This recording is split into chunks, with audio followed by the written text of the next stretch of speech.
প্রবালদ্বীপ Saint মার্টিনে ভয়াবহ অগ্নিকাণ্ডের ঘটনা ঘটেছে। এতে ৩টি রিসোর্টের ২৬টি কক্ষ পুড়ে ছাই হয়ে গেছে। তবে কোনো পর্যটক হতাহত হননি। তাৎক্ষণিকভাবে ক্ষয়ক্ষতির কোনো পরিমাণও জানা যায়নি। ১৫ জানুয়ারি রাত ২টা ১০ সেন্ট মার্টিনের পশ্চিম সৈকতের গলাচিপা এলাকায় অগ্নিকাণ্ডের ঘটনা ঘটে।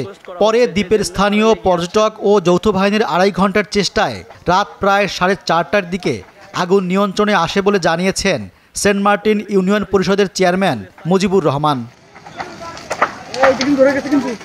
দ্বীপের বাসিন্দা ও সার্ভিস ট্রলার মালিক সমিতির সাধারণ সম্পাদক জাহাঙ্গীর আলম জানান, মধ্যরাতে সাইরি ইকো রিসোর্টের অভ্যর্থনা কক্ষের মাল্টিপ্লাগে শর্ট সার্কিট হয়ে এই আগুনের সূত্রপাত হয়। বাতাসের কারণে সেখান থেকে আরও ২টি রিসোর্টে আগুন লাগে।